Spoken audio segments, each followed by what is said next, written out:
Yo, what's good, y'all? It's your boy. I'm here. Hey, I'm not gonna do too much of an intro. You can get that information um, another time. What I want to do is hop right into it. If you know me, real quick, I'm here to challenge some narratives. I'm here to encourage you all, as me as well, to really not just pay attention to the information that's being presented to you and the stories that are being shared with you. We're like, pay close attention because there's a lot of things that are shared that doesn't make any sense whatsoever, like none. And I'm going to be speaking about one of those on several of these videos, most likely all of them. And the narrative that I'm going to be challenging is the transatlantic slave trade narrative. You know, depending on your source, 8 to 20 million Africans coming over here, blah blah blah. We're going to get into that in a second. Um, but my wonder is if that narrative doesn't make any sense. Well, it doesn't make sense to me. I'm gonna just tell you that. So when I'm making it make sense.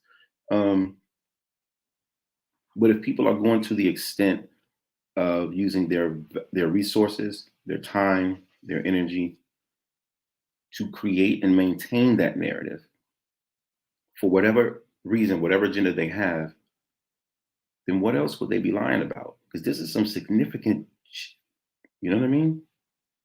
So with that said, we're going to get right into it. All right. Again, can you afford to pay close attention? Let's get it. So today we're going to be talking about pretty straightforward. And so look, I meant to say this before. I'm going to do my best to use the information that was given to us over the years as children coming up in school, because our grandmothers and great grandmothers. Well, I didn't meet my great grandmother, but my grandmother didn't share that we came from Africa. I don't recall that at all. Period. Yeah. So, and then I'll get more into my own journey another time. But for now, we're going to look at this. So I'm going to share the information that was provided to us over the years and really ask you, like, does it make sense that 8 to 12 or 20 million Africans were transported from Africa to America? And if it doesn't make sense, then you figure out what your next steps are. Okay. And this is not just for people who identify as Black or African American. This is also for people who identify as white or what I call fair skin, right? And some fair skinned foreigners, right? There's also melanated or dark skinned foreigners. Again, we'll get into that later. But what I'm saying is really ask yourself why the lie and why to that extent? Because even as fair skinned people, you're being told that you're an oppressor or your ancestors were oppressors. You're being told that you're this and that. And that's not healthy. That's not helpful for this inclusive or, this humanizing or this humanity that we're all going for. So besides the point, again, I'm giving too much. I said I'm going to do too much. So I'm going to get into it. But again, I'm going to use the information that was provided to us for you to see if it makes sense to you.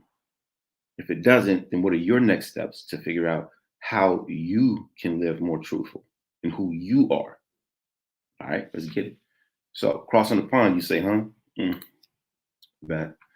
So before I dive into it, we're actually going to listen to one of the leaders of this particular school of thought. His name is Henry Gates Jr. You've heard of him, well, maybe not, but this video that we're going to watch first is from several years ago, and I want you to pay close attention. Pay close attention to the narrative that he's giving you, because we're going to watch a video right after about him that he's Enslaved Africans have been shipped to the Americas since the Spanish arrived in the early 1500s. Europeans purchased slaves along the coast of West and Central Africa. The chained captives were forced onto ships destined to the New World for the long and brutal voyage known as the Middle Passage. Conditions on the ships were indescribably inhumane. The enslaved Africans weren't treated as human beings. They were treated like cargo. Men and women shackled together, stacked on top of each other. There was a process known as tight packing, where you literally had slave trading scientists who tried to figure out the maximum way to squeeze as many human beings as possible into the holds of these ships. Incredibly, about 12.5 million Africans were shipped to the New World between 1525 and 1866. All right, so I'm gonna pause him right there. First of all, I don't know what the hell that dude was talking about, like a slave scientist. Never in my life ever heard anything like that. Not to say that it wasn't true, just again, don't make sense. So I want you to keep in mind the 12.5 that Henry Gates stated. Think about how they were treated like cargo, stacked on each other, the images that they're showing you, they were malnourished. Okay, so keep these thoughts in mind. Now we're gonna watch a more recent video by the same gentleman, Henry Gates. Remember that number specific and very, very significant. He said 12.5 million from Africa to America. Let's hear this, what he has to say here. I think this one is on slavevoyages.com, yeah, .org. The slavevoyages.org website has now completed 10 years of successful operation, drawing on 4 decades of archival research on 5 continents, a revolution in computer processing costs, and with major funding from the National Endowment for the Humanities and the UK's Arts and Humanities Research Board. The site now offers access to details of more than 36,000 slave trading voyages between Africa and the New World, a further 36,000 between Africa and the New World. Between. It's back and forth. Got it? 11,400 voyages from one part of the Americas to another part of the Americas, and 92,000 Africans who were forced to make these voyages. Did y'all get that? He said 92,000 that were forced to make the voyage. How in the bleep do you go from 12.5 million to 92,000? You're saying, y'all. And you ain't even paying close attention. You just paying attention on that one. You feel me? Now, we're going to watch a narrative that's similar to the Transatlantic Slave Trade narrative. This one is about, actually, I'll just show you. I will just show you. This one will be in Portuguese, sorry. But what you'll do is, actually, I'll do my best to just.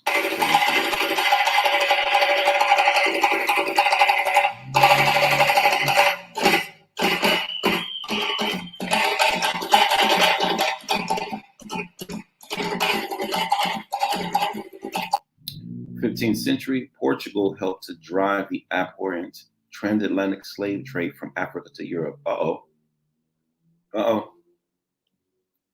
Should I stop there? Y'all see what's going on? Yeah, come on. From Africa to Europe, okay. During the same time period, okay. Esse tráfico de escravos começa por ser feito com base em escravos raptados, apanhados em África, são chamadas razias de escravos, e depois, muito cedo, de coroa portuguesa, se verifica a necessidade de transformar esse método de apanhar escravos em África num método mais seguro, num método mais organizado, e, portanto, passa-se a vender, comprar escravos em África. There it is. The enslaved came mostly from West Africa. Do y'all see? Are y'all seeing this? Are y'all seeing this? The same exact damn narrative, just a different part of the world. So you telling me, you know what? All right. So that's that. Let's get back to it. So they give us the narrative, and then they give us these images. These are the images that they give us to ingrain the narrative and try to make truth what they want us to believe. Here's an example. They're just showing us, okay, so they came from here and went here. All right, here's another one. This one, they're giving you the roots, the route. Europe, Africa, America. And they're giving you a little bit of things that were traded. Boom, boom, boom. Here's another one, a little bit more detail, right? Boom, boom, boom, boom. Some things that were traded, where they were going. Yep, boom, boom, boom. Again, 17th, 19th century. Another one. Again, like you'll just find these maps and just the same thing. Boom, boom, boom. Manufactured goods, textile, rum. On the other one, it was guns and ammunition, right? This one just talks about the numbers. So check this one. Same time period. There it is. This many was in Europe, went to Europe. This many's went to America, North, Central, South, and adjoining islands. And then I want you to focus on the CFA. We might get to this today, or I might make that for another session. So just look at that. Those are numbers they give us. Statistica Archive, okay? Slavevoyages.org. So I just want, trying to be consistent. When people were traded like goods, okay? Guns, textiles were given to these coasts, were given to this entire coast to give African slaves, to bring them over here. Okay, come on now. There's two maps we want to focus on, this one and this one, okay? If you look at this key right here, Britain, Portugal, France, Spain, Netherlands, that's these areas that are colored in. So that's these areas, and then they're here. How in the world do you get this significant amount of people here speaking the language, the cultural practices, when you were bringing 3 million here, 500,000 here, 92,000 here? Oh, unless it didn't happen and there were only 92,000 total that came from Africa. I don't know. I could be tripping, fam. I could be tripping. All right, so that's that one. Similar to this one. There's just telling you they came from here and went over here. And you look at this key again, British, Portuguese, French, Spanish, Dutch. If you brought millions over here during this time period, why are there not significant influences of cultural beliefs? Even the phenotype of these populations in Brazil and South America, the general phenotype, it's not West African. Question. If 12.5 million Africans were transported to America, what was the total number of Europeans that relocated to America for the identified groups on this map to be deemed areas of national domination? How many millions of Europeans had to be transported? Question. What type of sea vessels did merchants use during the 15th, 16th, and 1700s to successfully transport 8 to 10 million Africans, as well as millions of other Europeans, family, friends, slaves, indentured servants, convicts, doctors, carpenters, masons, laborers, observers, governors, etc.? Y'all see what I'm saying? You're just trying to get you. Is it clicking? It will. Check me. How long would the journey take from European countries to African countries, then to North, Central, and South America lands? Think about that. Because we're about to get into it. Distance and time equals, it likely didn't happen. Yeah, I'm not playing. Can you afford to pay close attention? Check me one. How long did it take to get across the Atlantic in the 1700s? And I'm focusing on the 1700s because the narrative is that was the prime of the transatlantic slave trade, when the most were transported during the 1700s. So you'll see through this presentation that the 1700s are referenced quite a bit. So how long did it take? That's my source there. Ships in the 1700s relied on sails to propel them, no motors, right? The voyage greatly depended on the wind and, of course, the current. The average journey was about 7 weeks.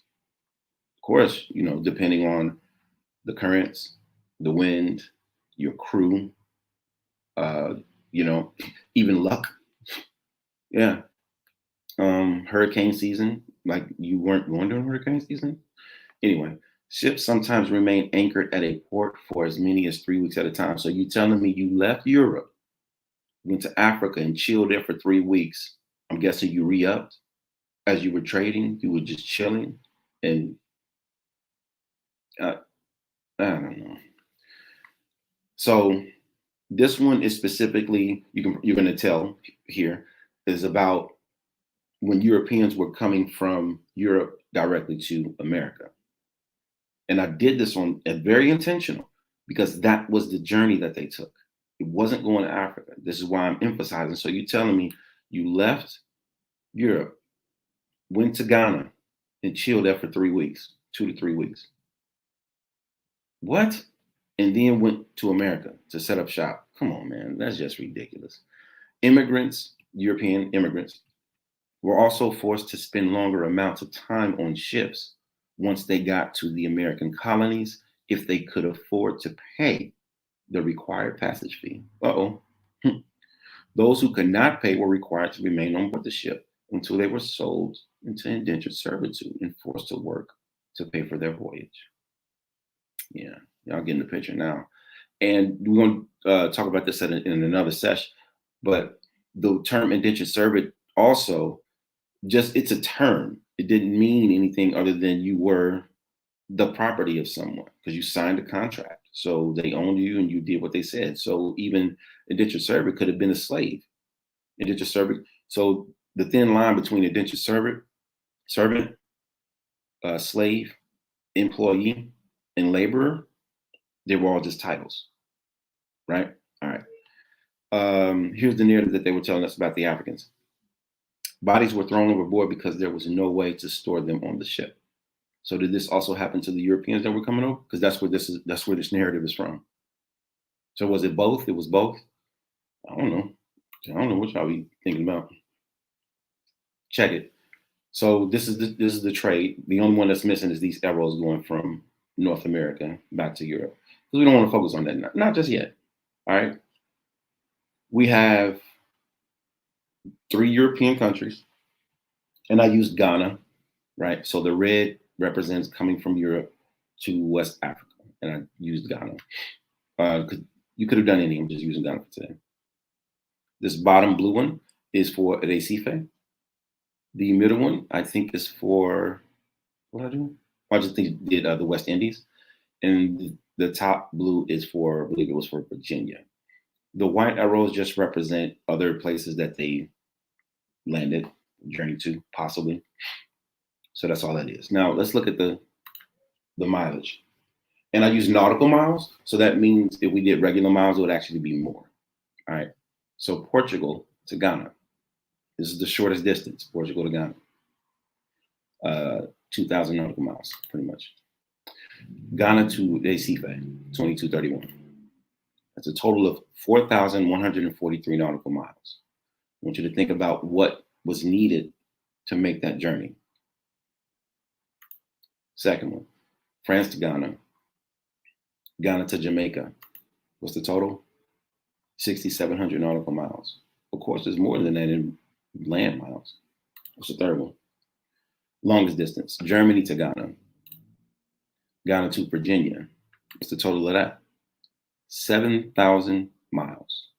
7,000 miles.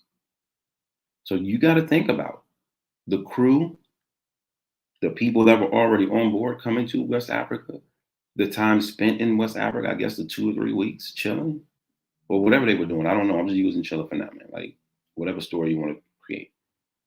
And then leaving there and coming here to set up shop. Does it make sense, bro? No. Come on, man. Let's get it.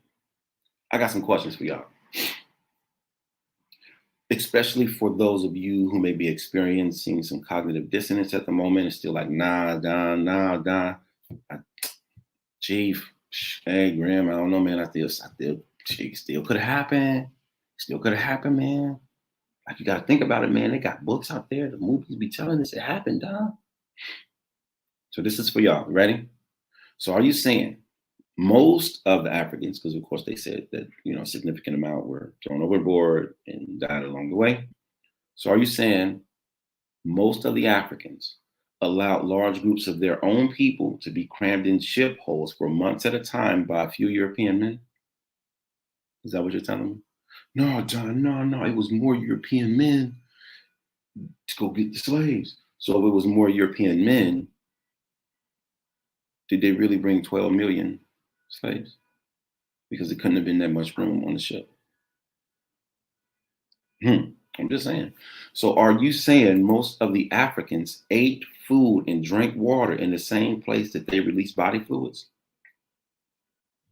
Come on, man. Come on, man. Is it possible Can the body do that? Probably. I don't know. I haven't been in that space, but when I think about body fluids like poop and pee and probably vomit, I don't know if my stomach would be able to eat food, let alone drink water. It'd probably just come right back up. Right? These are basic questions. Okay, so for the believers, are you saying that most of the Africans were knowledgeable enough about the geographical landscape of America to cultivate sugar, tobacco, rice, indigo, cotton, coffee, and to mine silver and gold in South Africa? South America? Because you just don't come over here and do that. You got to know how to do those things. So who was showing them that? Couldn't have been the Europeans, because the Europeans weren't growing it. That's why they were coming over here. I'm not saying Africans weren't knowledgeable enough. What I'm saying is that logically possible? Does it make sense? No. If you don't know how to mine gold, you can't go mine gold. You can go dig in the dirt.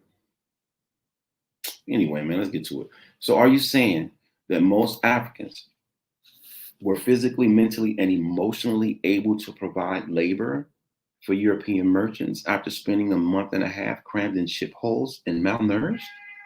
That's what you're telling me? That they was just ready to go? Excuse me. No, Don. They weren't ready to go. They had to, rest and pray and eat good for another month and a half. They was ready to get the cotton in the field. Yeah, that makes sense. Yeah, because slavery, quote unquote, slavery was a business, bro. You didn't have time to waste. You didn't have resources to waste. You didn't. But okay, believe it if you say so. Question: what about the sea vessels Europeans used for the journey? Ooh, check this. So we're gonna watch a couple videos. We ain't gonna get through all of them, but I just want y'all to see. These are more recent and modern day videos of the vessels that were likely used during the 1700s. Okay, so we're just gonna play a few of them and not watch the entirety of it, just so you can get an idea of the possibilities of the transatlantic slave trade happening or not.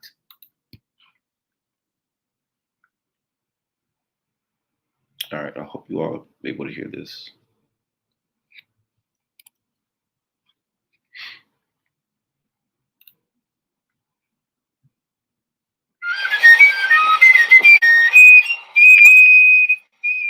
As memorials to American wars go, this one goes right back to the first one, the Revolutionary War. And it is certainly among the most handsome and the most intricate history lessons ever built. A newly launched replica of the French frigate Hermione is now in mid-Atlantic, plowing her way westward toward the U.S. East Coast. She's retracing the voyage in 1780 of the original Hermione, whose mission was so crucial she may have been one of the most important warships in U.S. naval history and the most forgotten. The original was built for speed, and so, according to her crew, is the copy. Lafayette said she sails like a bird, right? And it's true. Lafayette is the point of the story. The French aristocrat and great friend of George Washington's, the Marquis de Lafayette, was returning to the Revolutionary battle aboard Hermione on that 1780 voyage, and he was bringing good news. That French troops and more fighting ships were also coming to America to support the cause. They would prove decisive. French ground troops played a major role in the final defeat of the British at Yorktown, Virginia in 1781, and that victory would not have happened if French warships hadn't beaten off a British fleet in the Battle of the Virginia Capes. A lot of that has been forgotten as water has passed under the keel of history. The new Hermione was built to refresh people's memories. And stepping aboard is... All right, cool. So just to refresh your memory, like you said, I'm going to just jump back to this one image. All right, so let's say that they were going to war like this. You mean to tell me that the slaves in the bottom of these vessels survived these wars like this? Come on, y'all. They could have done better. Like I don't know. The whole narrative is just out of whack for me. Anyway, we finna take a look at another one. This is a replica sea vessel also. Yeah, just so you can get your own idea about what could have. 20 years from now, you'll be more disappointed by the things you didn't do. Пушечная палуба. Здесь в старые времена стояло 28 орудий. Сейчас у нас 7. Все действующие. И это полуют. Здесь матросы живут, спят. It's where the sailors sleep. It's where the sailors sleep, y'all. Where the slaves at? Where would they go? I mean. В точности, как в исторические времена. Посмотрите, гамаки. В гамаке, кстати, удобнее. Again, this is a replica, y'all. Come on. Корабль качает, а гамак нет, он всегда вертикально остается. Ну, а сейчас мы идем в кают-компанию. Здесь готовится еда. So he went to the lower level. You can see right there. Right above is the deck, is the main deck. He's taking you right down where the meals were cooked. Now, mind you, they didn't have this set up back in the day. They had barrels of rum and provisions and all kinds of things, right? So that's what this is where these things would have been. Where would the slaves go? Здесь у нас камбус. Что у нас сегодня на обед? Похоже, борщ. Ирочка, как обед? Вовремя будет? Хорошо. Это кубрик экипажа. Здесь 16 человек живет. 16 people live in pretty sparse conditions. He said 16 people. Back in the day, they were saying 50, 100, 250. Man, come on. В спартанских условиях. Сейчас мы снова поднимаемся на главную палубу. Здесь вперед смотрящий, как всегда. All right, now hold on. Let me find this other part. They tell a little bit about how they manage themselves. Ты являешься членом экипажа. Работа тяжелая. Возможно, где-то даже... Remember, it's hard work and often physically challenging. This is today. How was it back then? На износ, а после этой работы уже все чувствуешь себя морским волком. Вот сейчас у нас уже... Так. У нас уже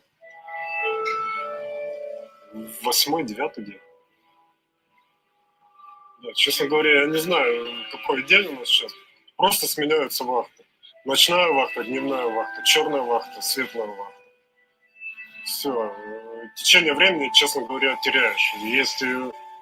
Есть порт, из которого ты вышел, порт, в который ты придешь. А между ними океан.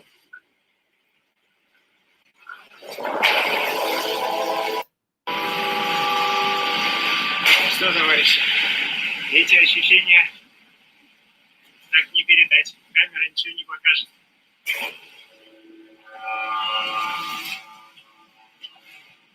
Летают предметы, люди, продукты, вещи. Готовить невероятно сложно, зато весело. Помогает существовать в условиях сильного крена большой волны. Вода как взбунтовавшиеся горы, а оно-то и видно. Очень часто люди от моря, от океана этого и ждут. А вот так. Блин, как плохо быть маленькой, да? Двери зашибают. Летаешь от стены к стене. Я уже собрала тут все углы. Все стены. Самое безопасное место — это остается гамак.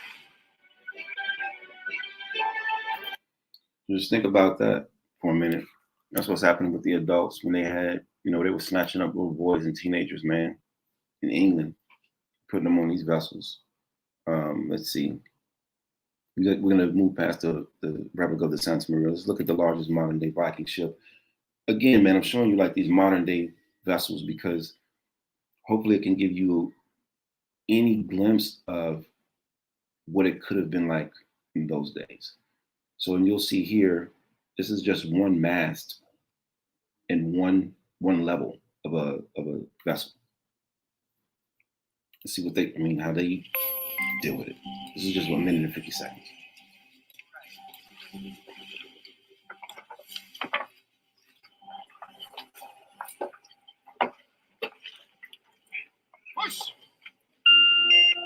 that? All that for one mask.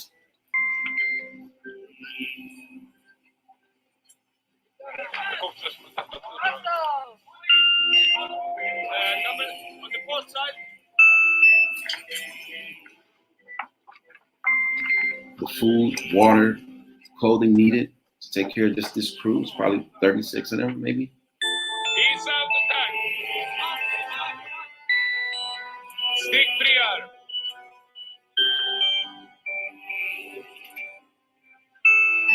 We are on the way now, and I get a message from Sigurd.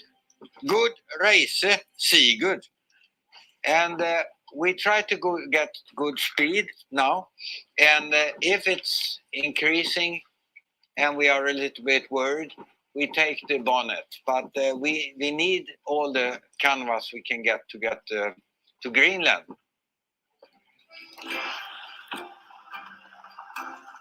And how can you ask me again when you know it only brings me sorrow? The same thing that I would want today, I would want again.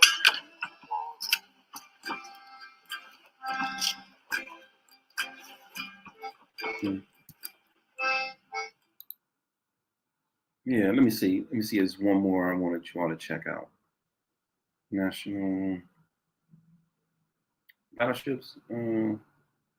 Nah, we can stop there. We can stop there. All right, y'all. So that's that. Let's keep at it.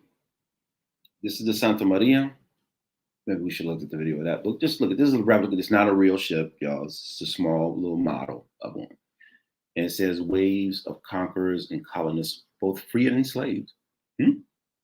Yeah. Followed after Christopher Columbus.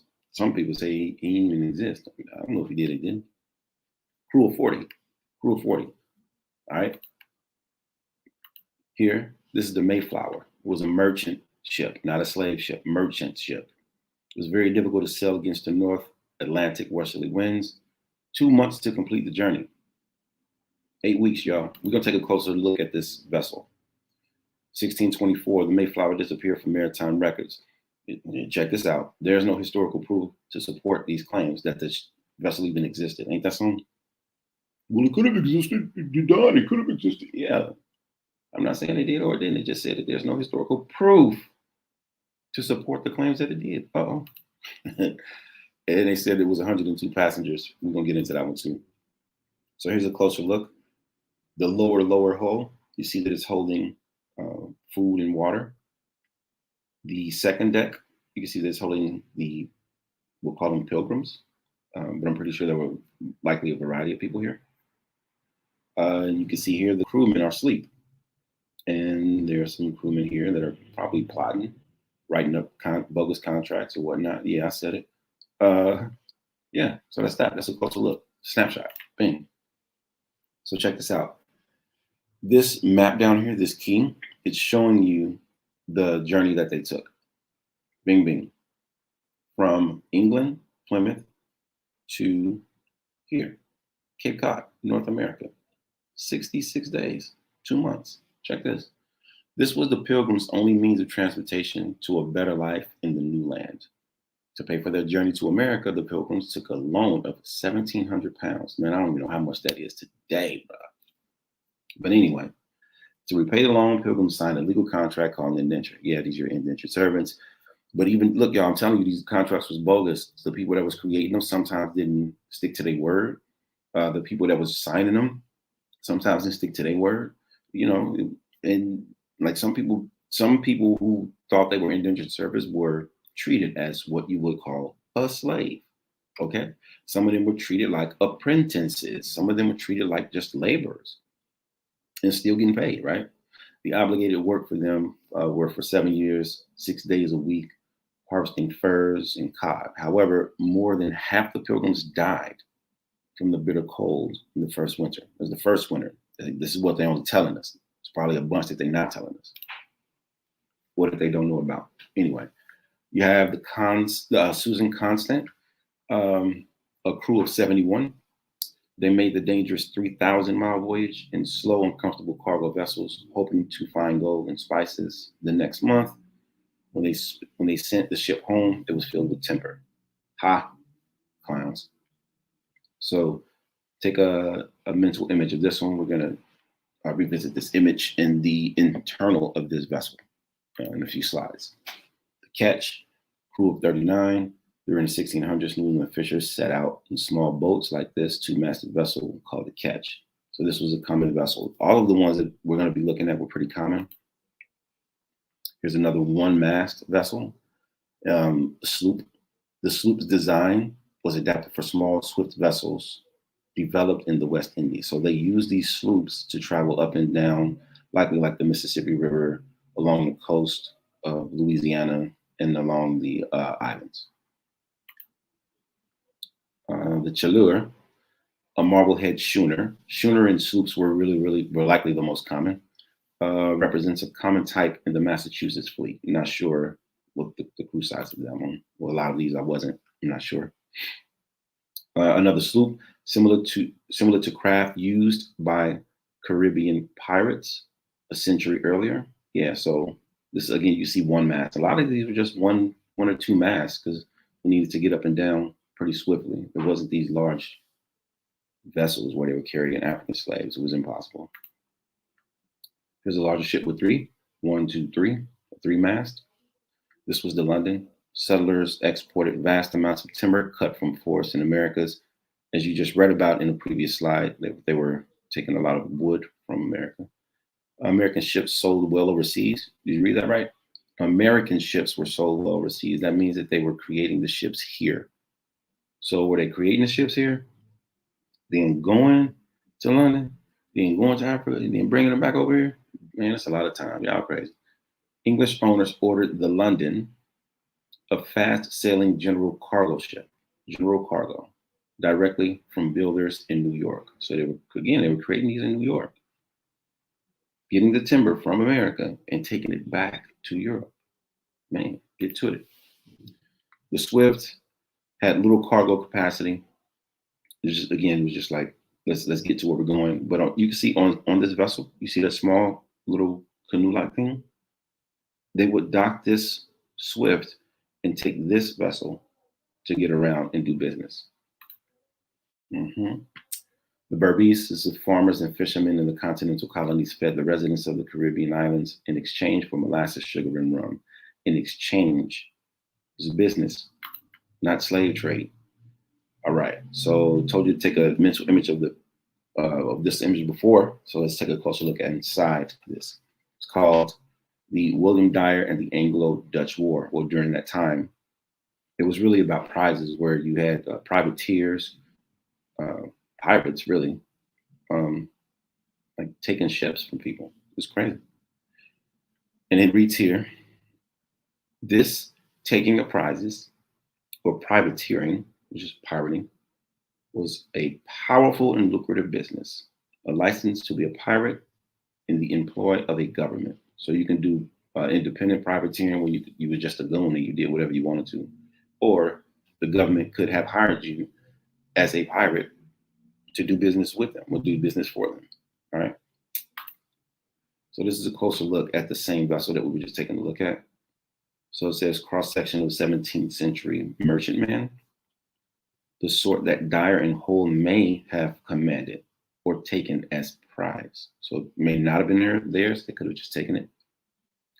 It's certainly a ship that plied in the West Indies, America's East Coast, the Mediterranean, and the English Channel. So this was likely the most common vessel that was used during that time period, the 17th century.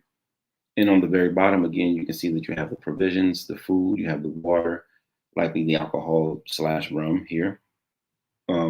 As well, they likely carried beef, salt in these barrels as well. You see the closets here, second level. This is where the pilgrims, the regulars, the normies would stay.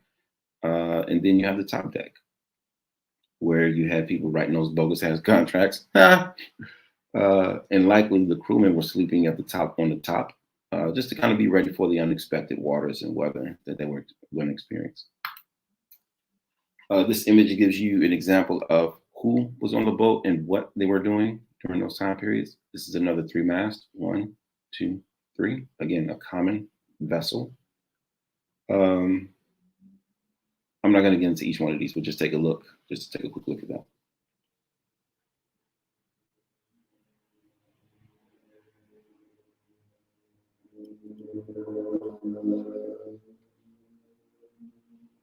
All right.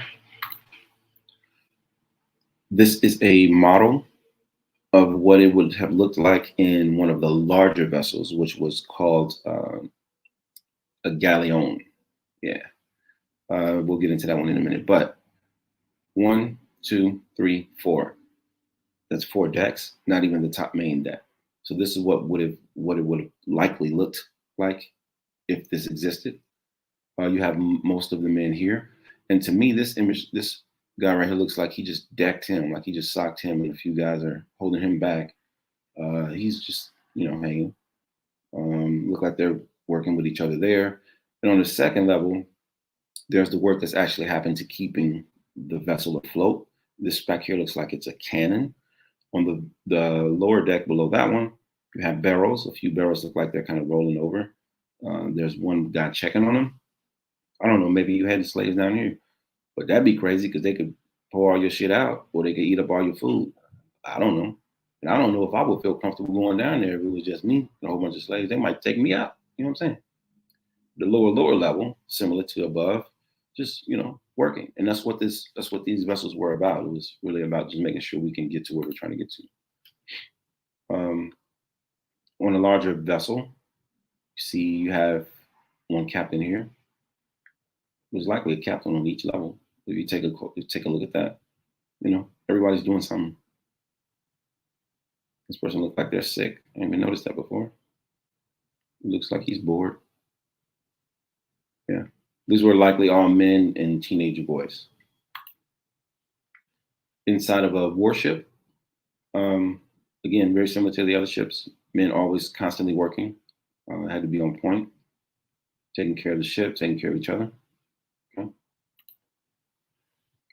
Ideally, this is what you would have on a crew, and I use 1589 because this is, one of the largest vessels, quote unquote, in the world at the time. 1589, the galleon. So check out this crew, the number of people that was on the vessel.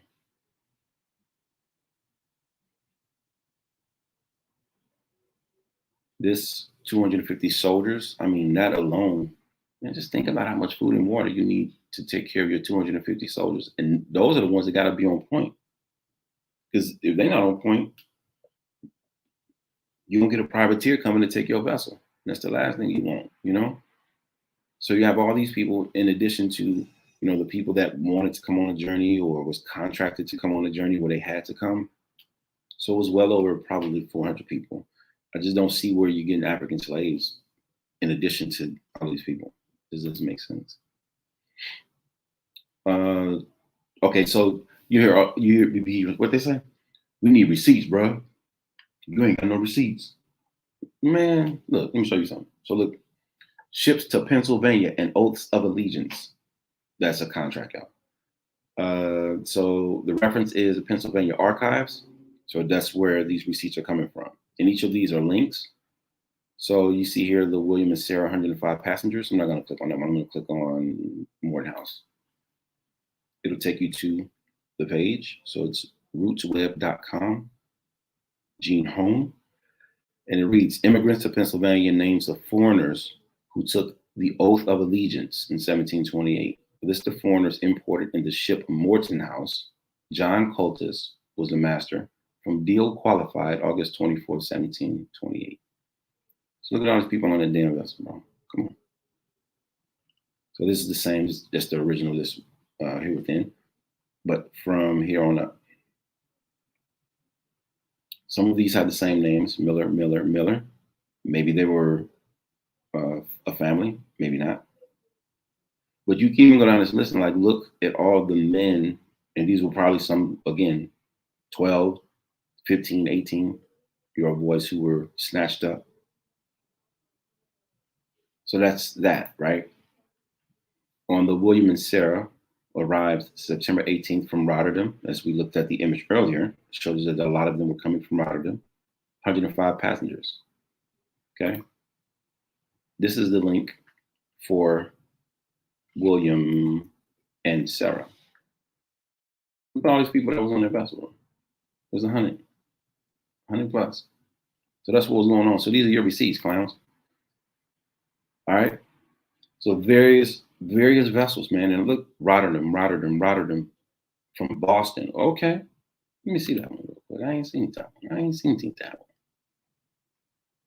Okay, that's the foreigners importers from Boston qualified. Okay, there's a smaller vessel. Shows you these smaller vessels. And they be like, well, darn, man, Graham, they could have had some people on there because, some people did sign contracts. You just put the slave in the ship. This was business, my guy. Listen to me. If I gave you a ship or I chartered your ship and I paid for your ship and you told me that you were going to pay me back, I need to know you want to pay me back. So that means if you tell me you're finna go get 25 slaves, I'm going to need proof of that. Receipts. Do you understand what I'm saying? And if you don't come back receipts, that's your blink, boy. So this is why it's important to ask these kind of questions and really ask yourself, can you afford to pay close attention? Like, can you, brother? I think you can. I'm confident. Check it. So there's more, like there's a bunch of them, man. This is a larger vessel. So as of right now, let me make sure. I'll make sure something. Okay, cool. We're gonna actually stop right there. Let me stop sharing screen. All right. So with all that said, you heard the narrative that 8 to 12 or 20 million Africans were transported to America. We looked at the possibilities of that. We looked at maps. We critiqued the narrative. We watched a few videos about what these vessels could have looked like and what the sailors and the crewmen could have experienced on these voyages. We looked at receipts of actual Europeans that were arriving in North America. We didn't focus on South America. We could do that another time. But what I need you to do is ask yourselves, is it possible? And if so, how is it possible for these Europeans to bring over so many of their friends, family, indentured servants, convicts, and so forth, in addition to African slaves?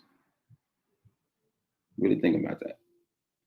And if you're thinking, man, they don't seem like they could, then ask yourself, why in the hell they lying? What are they trying to keep from us? All right? And you better know, just because you came from Europe don't mean you was white or light skinned or fair skinned. We're gonna get into that in another session. With that, I'm gonna close out and ask you one more again. Can you afford to pay close attention? Well, you better get that right. Peace, y'all.